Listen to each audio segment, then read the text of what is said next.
Bonjour, chers frères et chères sœurs. Vous avez passé une bonne semaine par la grâce de Dieu. Dieu soit loué. Nous allons lire un passage dans 2 Corinthiens 5, 14 à 20.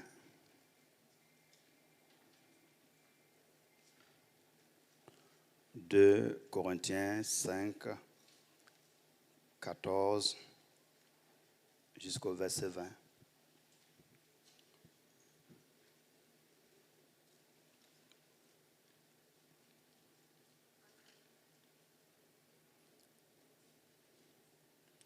Pendant que vous cherchez, que vous avez fini de chercher, est-ce que vous pouvez dire bonjour à votre voisine de gauche, de droite, bonjour mon frère, bonjour ma soeur, merci.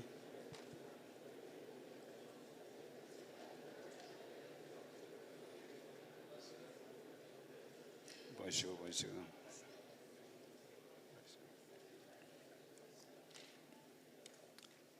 Avec le froid, on dirait qu'il y en a qui ne sont pas encore réveillés.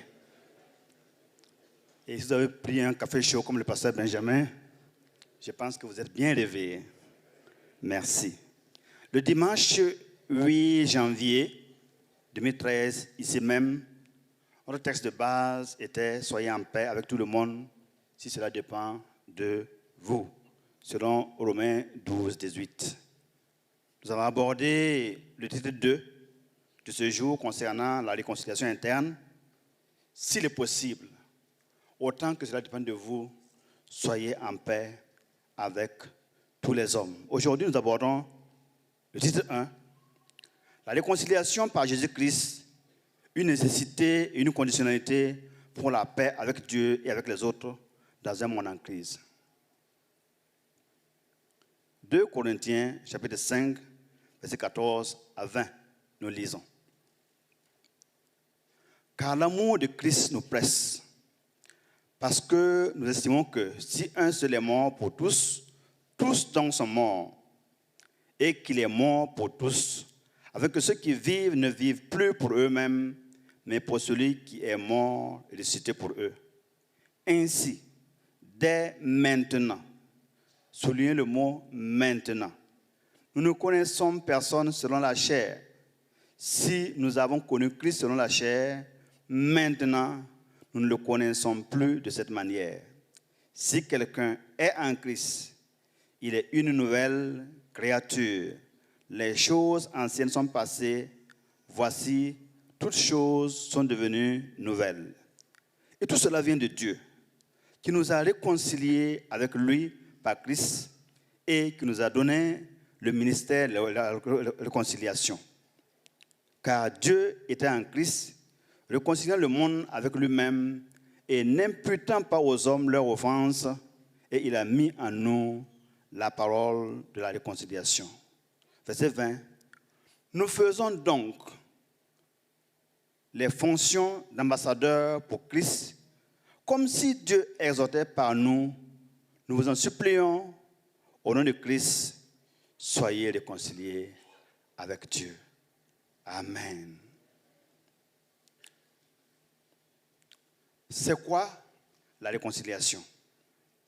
On parle de réconciliation entre deux personnes ou deux parties quand les relations sont brouillées, de deux familles, de deux ou plusieurs parties divisées ou parties en conflit, de deux pays en guerre. Et comme c'est l'ère du temps, on parle de réconciliation, on parle de paix. Quand on initie le processus de la réconciliation, on cherche la solution à la guerre, au conflit, à la crise, donc un retour à la paix. C'est par le dialogue, c'est par la tolérance, c'est par le pardon, c'est par la réconciliation, mais c'est aussi par la manière et la diplomatie. Selon la parole de Dieu, la réconciliation, c'est la remise à plat de certaines données pour arriver à la paix avec Dieu. Et Dieu a tout remis à plat pour que nous puissions être en bon terme avec lui. Dites Amen. Amen. Il a tout mis à plat. Il a remis le compteur à zéro. On peut recommencer. tous ont péché. Ils sont privés de la gloire de Dieu. Romains 3, 23. Et Romains 11, 32 nous dit, car Dieu a enfermé tous les hommes dans la désobéissance pour faire miséricorde à tous. Dieu a mis tous les hommes sous le même dénominateur commun du péché. Et selon sa justice, condamne tous les pécheurs à la mort éternelle, mais pour faire aussi grâce à tous, selon son grand amour, en et par Jésus-Christ, notre Rédempteur, qui a pris notre place et nous a rachetés de la malédiction. Il n'y a plus de condamnation pour ceux qui sont en Jésus, ceux qui ont reçu Jésus par la foi. Romains 5, 18 nous dit, ainsi donc, comme par une seule offense, la condamnation a atteint tous les hommes, de même, par un seul acte de justice, la justification qui donne la vie s'étend à tous les hommes. Le péché est ôté. Le coupable est pardonné. La justice de Dieu est assouvie par le sang de Jésus versé à la croix. Un nouveau départ est instauré avec une nouvelle vie chrétienne qui peut démarrer, et je crois qu'elle a démarré pour toi. Il ajoute, toutes choses sont de Dieu, qui nous a réconciliés avec lui-même par Jésus-Christ. Remarquez cette parole qui revient si souvent dans le passage et nous donne la signification la plus élevée du contenu de l'Évangile. La triptyque de la réconciliation de Dieu. Dieu, Jésus, Christ et le monde pécheur. La signification la plus élevée du contenu de l'Évangile, c'est la triptyque de la réconciliation. L'amour de Dieu, la grâce pour les pécheurs et la paix par Jésus-Christ. Ce n'est pas tout, avons-nous dit, que d'avoir le pardon de ses péchés. Ce n'est pas tout. Ce n'est qu'un commencement. Michée 7, 18 nous dit, quel Dieu est semblable à toi, qui pardonne l'iniquité, qui oublie les péchés du reste de ton héritage. Il ne garde pas sa colère à toujours, car il prend plaisir à la miséricorde. Il ne garde pas sa colère à toujours. Il en aura encore compassion de nous. Il mettra sous ses pieds nos iniquités. Tu jetteras au fond de la mer tous leurs péchés. Mais ce n'est pas tout déjà que d'être une nouvelle créature. Oui, être pardonné, ce n'est pas tout. Mais ce n'est pas tout aussi que d'être une nouvelle créature.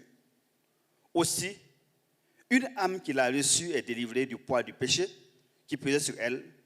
Elle sait que le Seigneur, le Sauveur, a expié ses péchés et que Dieu a assouvi sa colère. Il ne s'en souvient plus de nos fausses offenses. Il les jette au fond de la mer. Mais ce n'est pas tout l'évangile aussi. Dieu l'a fait devenir péché pour nous. Il est devenu notre substitut, afin que nous devenions justice de Dieu en lui. La délivrance du péché est certainement une chose infiniment heureuse et bénie. Dieu me déclare juste, absolument juste, de sa propre justice, parce qu'il me voit sans péché en Christ et par Christ. Cela conduit à ma justification et à ma réconciliation avec Dieu. Le Père, par Jésus-Christ, notre Seigneur et Sauveur. Mais il y a bien plus que aller chercher, mais il y a bien plus que d'être pardonné, que d'être une nouvelle création. Il faut aller chercher ceux qui sont perdus. Car Christ est venu chercher et sauver les perdus. Qui dit réconciliation dit des relations toutes nouvelles entre nous et Dieu. Le péché qui nous avait éloignés de lui, il y avait aussi distanciation dans les relations, une séparation, voire une rupture complète entre nous et lui. Maintenant, répétons maintenant, ça commence. Maintenant, Dieu a trouvé le moyen d'abolir cette scission, de manière qu'il n'y ait plus rien qui nous sépare, plus rien qui nous divise. Dieu m'ayant justifié m'associe à lui et m'identifie comme son fils par le de notre Seigneur Jésus-Christ, le seul médiateur entre Dieu et les hommes. Aujourd'hui, on parle de tensions, de conflits entre le nord et le sud, entre l'est et l'ouest. D'où la nécessité de revenir à de nouvelles relations. Certes, on soupire après la paix, mais on ne parle pas de réconciliation entre les différentes parties, entre les différents belligérants et co-belligérants, parce que tous sont orgueilleux, sont pécheurs, tous sont imbus d'eux-mêmes, se fanfaronnent de la puissance de feu de leurs chars léopards, de leurs chars moyens, de l'invincibilité de leurs missiles hypersoniques, de leurs avions furtifs. Et après, on est là et pas de solution. Pour la paix du monde, on a besoin d'un sauveur, d'un médiateur, d'un réconciliateur. Jouons bas la terre. Sommes-nous une nouvelle créature? L'apôtre Paul nous dit dans 2 Corinthiens 5, 18, et tout cela vient de Dieu qui nous a réconciliés avec lui par Christ. C'est quoi la substance de la réconciliation? L'Évangile nous montre que l'amour de Dieu a placé ou replacé son Fils bien-aimé là où nous étions. Il a pris ma place, il est mort pour moi. En français facile, il m'a remplacé. En français courant, il s'est substitué à moi. Et que ce même amour a ressuscité notre substitut, lui donnant une vie de résurrection, afin que des êtres pécheurs, corrompus, esclaves du péché, tels que vous et moi, nous puissions posséder cette vie nouvelle. Et maintenant, l'apôtre Paul ajoute, afin que ceux qui vivent ne vivent plus pour eux-mêmes. Nous avons déjà beaucoup insisté sur cette vérité. Ce que l'aveugle né a dit aux pharisiens dans Jean 9, 25. Que celui qui m'a guéri soit un pécheur, je ne saurais vous le dire. Je sais une chose. Autrefois, j'étais aveugle. Et maintenant, je vois. Ça me suffit. Amen. Amen. Autrefois, sur les épîtres de Paul et de l'apôtre Pierre, nous étions de ceux qu'on appelait les païens. Éphésiens 2, 11. Et même des esclaves, des captifs. Nous étions des étrangers aux alliances de Dieu avec son peuple Israël. On nous appelait les incirconcis. Les dormeurs parmi les morts, sans Dieu, éloignés de Dieu. Éphésiens 2, 13. On nous appelait des ennemis, des enfants des ténèbres. Éphésiens 5, 18. Ennemis de Dieu et ennemis fuyant la lumière et la vérité. Autrefois sans Christ, sans espérance et sans Dieu. Éphésiens 2, 12. Nous étions errants comme des brebis sans berger. Mais maintenant, nous avons en Christ et par la nouvelle alliance retrouvé le grand berger, le bon berger du troupeau, qui nous conduit dans de verts pâturages. Amen. L'apôtre Pierre va poser nos deux situations, autrefois et maintenant, dans 1 Pierre 2, 9 à 10. Vous qui autrefois n'étiez pas un peuple et qui maintenant êtes le peuple de Dieu, vous qui n'aviez pas obtenu miséricorde et qui maintenant avez obtenu miséricorde, nous étions morts par nos offenses, nous marchions selon le train de ce monde, selon le prince de la puissance de l'air, de l'esprit qui agit maintenant dans les fils de la rébellion. Nous vivions selon les convoitises de la chair, accomplissant les volontés, les désirs de la chair, selon nos pensées vaines. Nous étions par nature des enfants de colère. Voilà comment on nous regardait de l'autre côté. Mais Pierre va dire, l'apôtre Pierre va dire, 1 Pierre 2, 9, maintenant, vous êtes une race élue, un sacerdoce royal, une nation sainte, un peuple acquis, afin que vous annonciez les vertus de celui qui vous a appelé des ténèbres à son admirable lumière. Maintenant, à cause de la nouvelle alliance, par le sang de Jésus, et désormais en Jésus-Christ, comme la colonne l'a chanté, et par Jésus-Christ notre Seigneur et Rédempteur, voici les bénéfices et les bénédictions qui nous sont échus suite à notre réconciliation avec Dieu. Christ est notre paix. Il a renversé le mur de séparation, l'inimitié. Il a créé avec les deux un seul homme nouveau, en établissant la paix. Et les a réconciliés avec Dieu dans un seul corps par la croix. Puisque l'inimitié est détruite, il est venu à nous assurer la paix à vous qui étiez loin et la paix à ceux qui étaient près. Et c'est par lui, le Christ, que les uns et les autres ont désormais accès auprès du Père dans un même esprit, selon Éphésiens 2, 8 à 10. Ainsi, nous qui étions morts par nos offenses, Dieu nous a rendus vivants avec Christ. Il nous a ressuscités ensemble. Il nous a fait asseoir ensemble dans les lieux célestes avec Christ. En sorte que je comprends que Dieu ne fait exception de personne. Faire asseoir le pécheur d'hier, d'autrefois, maintenant, avec son Fils, c'est une grâce. Et Dieu nous a élevés. Et Dieu nous a justifiés. Et Dieu nous a rendus excellents. Dis ton voisin, excellent.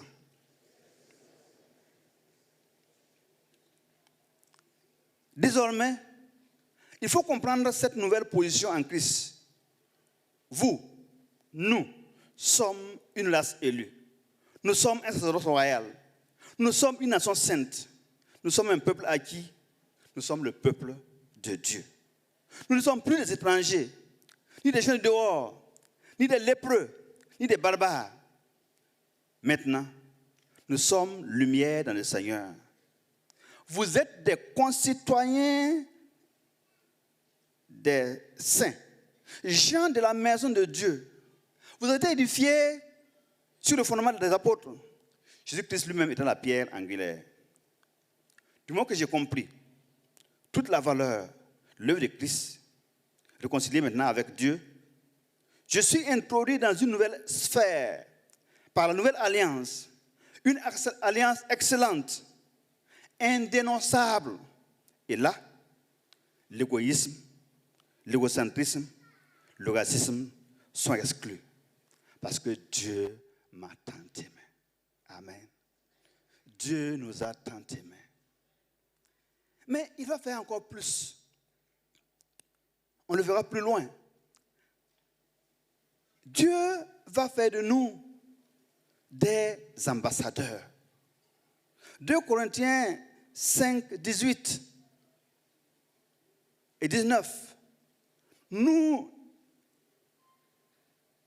Il nous a donné le ministère de la réconciliation, car Dieu était en Christ, réconciliant le monde avec lui-même et n'imputant pas aux hommes leurs offenses, et il a mis en nous la parole de réconciliation.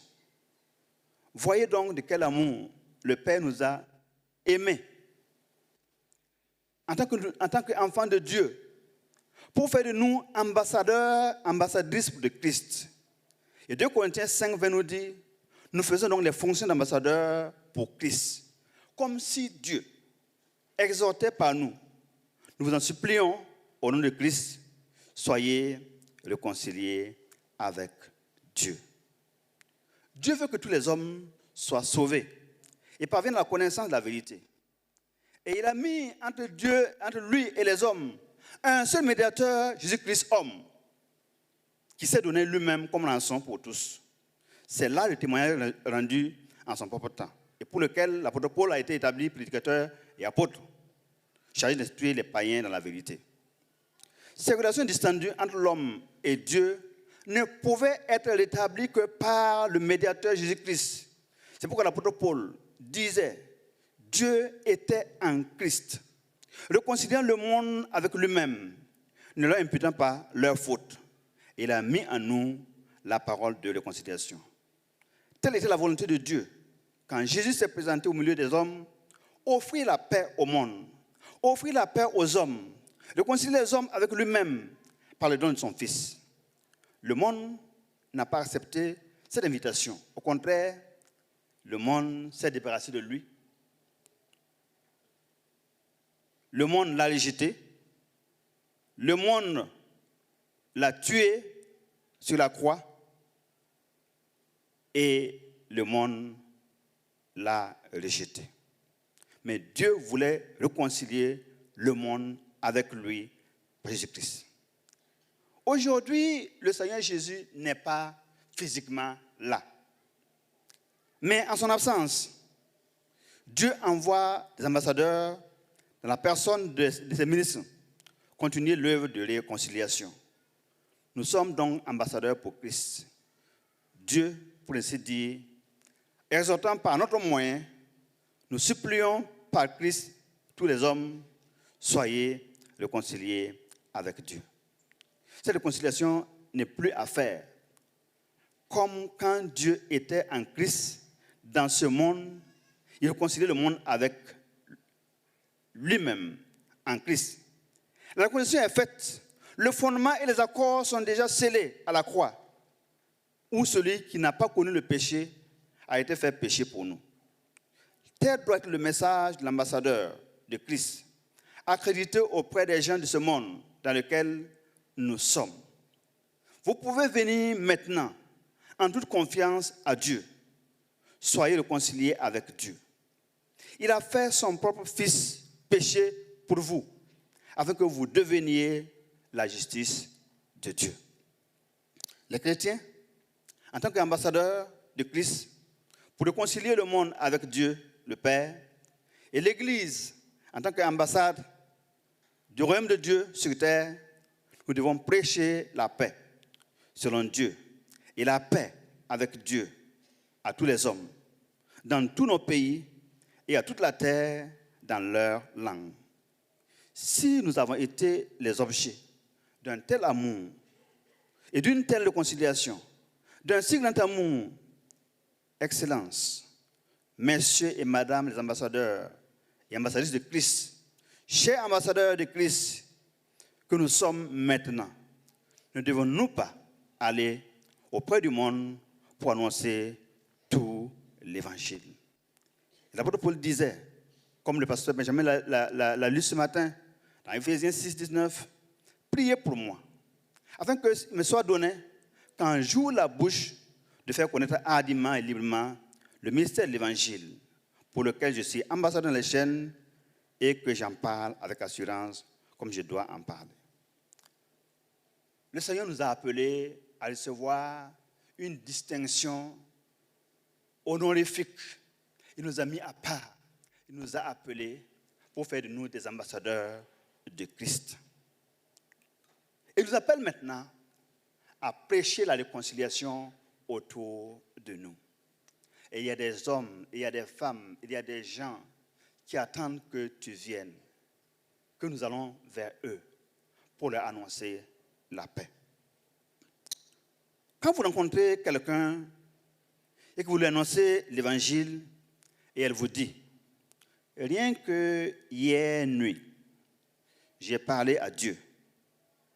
Et je disais, je ne veux plus de cette vie, de cet esclavage, de cette manière de vivre. Seigneur, sauve-moi. Quand vous parlez à quelqu'un et qu'elle vous dit, rien que cette semaine, j'ai demandé à Dieu de m'envoyer quelqu'un pour me parler. Quand vous parlez à quelqu'un et elle vous dit, rien que ce matin, j'ai pris la résolution de changer ma vie. À ce moment, vous savez que vous êtes un ambassadeur envoyé de Dieu vers cette personne. Et ce que Dieu veut que nous soyons. Dieu veut que tu sois un ambassadeur de Christ auprès de ton frère, auprès de ta soeur, auprès de notre communauté et leur annoncer la paix. Leur annoncer la paix et la paix selon Dieu. Malheureusement, nos bouches sont fermées. Nous avons des bouches pour raconter beaucoup d'autres choses. Nos téléphones pour voir le TikTok. Nous annoncer la paix selon Dieu. Chers frères et chères sœurs, que Dieu nous aide à devenir des ambassadeurs de Christ, des ambassadeurs de la paix dans notre pays, dans notre communauté. La tenue de la 16e édition du CIAO est un des événementiels et occasions que le comité d'évangélisation de l'Église centrale a saisi pour annoncer la bonne nouvelle de notre Seigneur Jésus-Christ aux exposants, aux marchands, aux négociants et aux festivaliers. Soyons les ambassadeurs de Christ pour inviter, voire supplier les gens de ce monde à se réconcilier avec Dieu. En tant qu'ambassadeur, ambassadrice de Christ, il nous a qualifiés et envoyés dans le monde chargés d'un message auprès des pécheurs de ce monde. Dieu vous aime. Soyez réconciliés avec Dieu. Soyons des ambassadeurs investis de plein pouvoir selon Actes 1:8. Vous recevez une puissance. Le Saint-Esprit viendra sur vous et vous serez mes témoins. Et conduire au nom de notre Seigneur Jésus-Christ une négociation à la paix de ce monde, à la paix de notre pays en crise. Soyez des ambassadeurs chargés de promouvoir les relations saines et amicales entre le ciel et la terre, entre les hommes et Dieu. Que l'Église soit une enclave, une ambassade de paix pour les vulnérables, les déshérités, les vulnérables, les malades, les prisonniers, les orphelins, les veuves, les pauvres et les déplacés internes. Nos frères et sœurs qui ont été ambassadeurs comprennent cette notion et cette mission noble, exaltante d'ambassadeurs de Christ que nous qui n'avons jamais été ambassadeurs. Et je crois que ce matin, c'est l'occasion d'inviter nos excellences à se lever pour annoncer l'évangile de paix.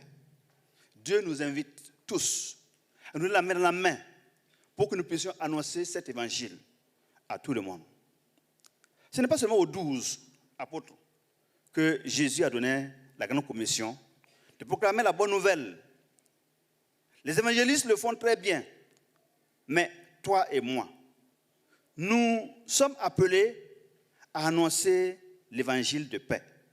Et souvent, Dieu amène sur notre chemin une seule âme pour qu'elle reçoive le message de la réconciliation.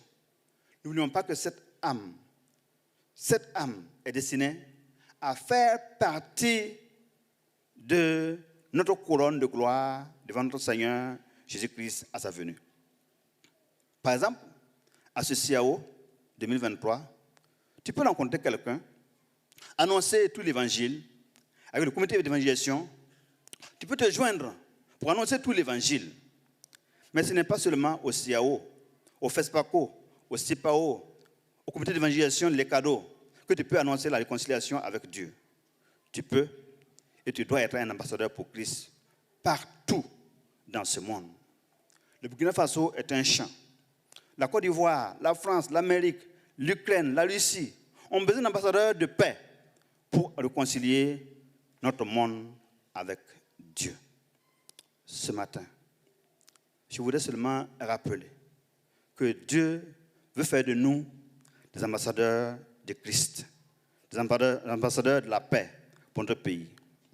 Et avant que le thème de l'année affiché, tu aimeras ton prochain comme toi-même, Matthieu 19, ne soit traité, sachant que Dieu nous a tant aimés qu'il a initié et mis en œuvre la réconciliation avec lui en Christ et par Christ pour faire œuvre utile, faire de nous des ambassadeurs accrédités auprès des pécheurs pour leur annoncer de faire la paix avec Dieu et devenir des nouvelles créatures selon Dieu. Si Dieu nous a tant aimés et nous a tant honorés, nous devons aussi nous aimer les uns les autres comme il nous a tant aimés. Chers frères, chères sœurs, Excellences, messieurs les ambassadeurs de Christ, tenons-nous debout, nous allons prier. Notre prière sera axée sur 4 points. Nous allons prier pour tous les ambassadeurs de l'Évangile, les ministres de l'Évangile, qui annoncent la parole de Dieu. Et m'arranger de droite, en haut et en bas, et la chorale, vous allez prier pour tous les ambassadeurs de l'Évangile et les ministres de l'Évangile, et que Dieu les aide à annoncer l'Évangile de paix. M'arranger du milieu ici, et en haut, vous allez prier pour chaque chrétien, chaque chrétienne. Tu es ambassadeur, ambassadrice de la paix dans ton pays. Annonce la paix. Proclame la paix selon Christ. m'arranger de gauche ici, en haut et en bas. Vous allez prier pour tous les frères et sœurs ambassadeurs, ambassadrices, ceux qui sont en mission diplomatique et dans les chancelleries, afin qu'ils soient fidèles et relèvent tous les défis de représenter notre pays à l'extérieur. La dernière rangée, en haut et en bas, et les musiciens et les pasteurs, nous allons prier pour que, comme le dit Éphésiens 6, 19, chaque chrétien, nous, comme l'apôtre Paul a dit, priez pour moi, afin qu'il me soit donné, quand j'ouvre la bouche, de faire connaître hardiment et librement le mystère de l'Évangile, pour lequel je suis ambassadeur dans les chaînes et que j'en parle avec assurance, comme je dois en parler. Ensemble, prions.